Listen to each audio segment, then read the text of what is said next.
السلام عليكم.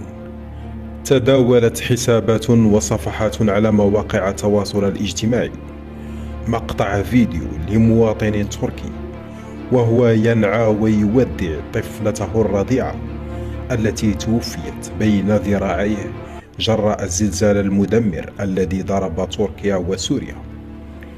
وفي مقطع فيديو متداول باتت الطفلة الرضيعة بين ذراعي والدها داخل سيارة إسعاف في أثناء محاولته الذهاب بها إلى المستشفى لتتوفى بين يديه.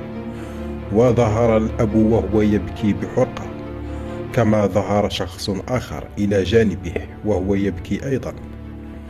وغصت مواقع التواصل الاجتماعي بصور وفيديوهات تظهر دمارا واسعا في المدن التركية وفي بلدات ريف إدلب وعب جراء الزلزال.